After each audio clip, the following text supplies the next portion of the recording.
रहस्यमय वायरस है। वायरस भी वो वायरस है जो ऑलरेडी हिमाचल में 1990 में रिपोर्टेड है।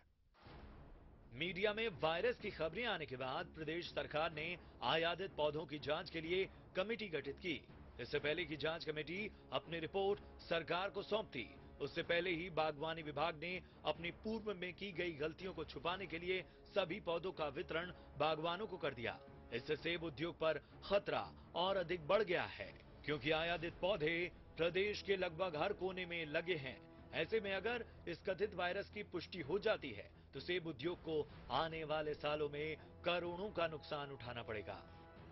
नए पौधे बता रहे हैं उसमें फाइटोप्लाज्मा एक नया ही वायरस आया है। अब इससे जूझते हुए किसानों को काफ़ी दिक्कतें आएगी और हमारी इकोनॉमी पर काफ़ी असर पड़ेगा। जिनको बांटे हैं वो बागवान बेचारे कहाँ कहाँ अलग अलग क्षेत्रों के हैं, कोई कुल्लू से है, कोई मंडी से है, कोई शिमला जिला शिमला से किन्नौर से है। अलग अलग क्षेत्रों में अलग अलग बागवानों में जो है ये वायरस फैल जाएगा और हमारी इकोनॉमी को बर्बाद कर देगा। यहाँ सवाल उठता है कि जांच को पूरा क्यों नहीं होने दिया गया? क्यों विभाग ने जल्दबाजी में आयातित पौधे बागवानों को बांट दिए? यदि कथित फाइटोप्लाज्मा वायरस की जांच में पुष्टि हो जाती है तो इससे भविष्य में होने वाले नुकसान के लिए कौन दोषी होगा? क्या दोषी अफसरों के खिलाफ सरकार कार्रवाई करेगी? बागवानों ने भी सरकार से दोषी लोगों के खिलाफ कार्रवाई करने की मांग की है। बागवान जांच पूरी करके दूध का दूध और पानी का पानी करने की मांग कर रहे हैं। Devendra Hitta, ETV news, Shimla.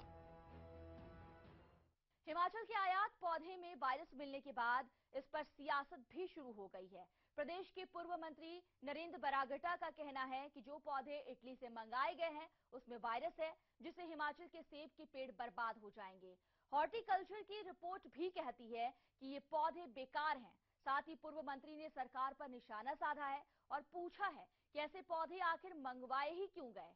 साथ ही पूर्व मंत्री ने पूरे मामले की जांच की मांग की है और 21 फरवरी को शिमला में विशाल प्रदर्शन का ऐलान किया है। विरोध का कारण केवल मात्र इतना है कि इसमें कुछ ऐसे कीटाणु जो है इसका आपको जो फैल सकता है, एक वायरस जो है उसमें आ गया है। और मैं ये अपनी तरफ से नहीं कह रहा, मैं तो खुद बागवान हूँ, लेकिन मैं बहुत डिस्टर्ब हूँ एज ए बागवान, क्योंकि अगर ये वायरस एक बार फैल गया तो जो हमारी 3000 करोड़ की जो इंडस्ट्री है एप्पल की, जिसे हिमाचल जाना जाता है, उसका बहुत बड़ा नुकसान होने वाला है।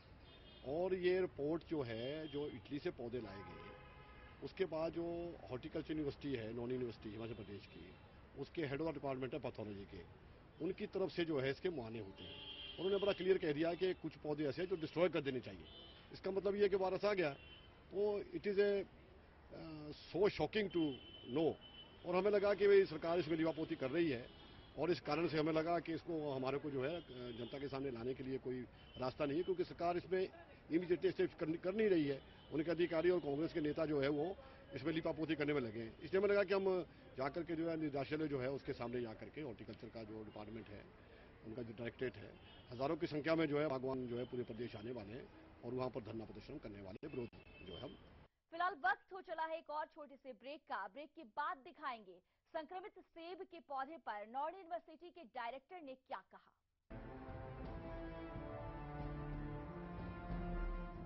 Celebrate True Picture with Sanyo Full HD Festival, 20th to 23rd February, exclusively on Amazon.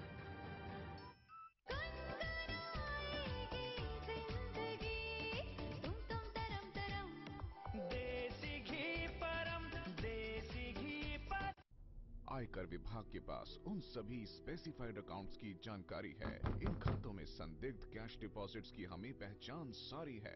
Demonetisation के दौरान 9 नवंबर 2016 से 30 दिसंबर 2016 तक अगर किसी भी बैंक खाते में तय सीमा से अधिक डिपॉजिट किए गए हैं, ऐसे संदिग्ध खातों की पहली लिस्ट आयकर विभाग द्वारा वेबसाइट पर जारी कर दी गई है। खाता धारक कृपया आयकर विभाग के ई फाइलिंग पोर्टल पर अपने पैन नंबर द्वारा लॉगिन करें तथा कुछ आसान सवालों के जवाब देकर ऑपरेशन क्लीन मनी का हिस्सा बने और आयकर विभाग की किसी भी कार्रवाई से बचें। आश्वस्त रहें, सिर्फ आप ही अपना डेटा अपने पैन कार्ड द्वारा देख सकते हैं और कोई नहीं। आपका डेटा पूर्णतः सुरक्षित है। अगर आप इन सवालों के जवाब देने में खुद को असमर्थ पाते हैं तो आयकर विभाग की अन्य योजनाओं के साथ जुड़कर राष्ट्रहित में कदम उठाएं।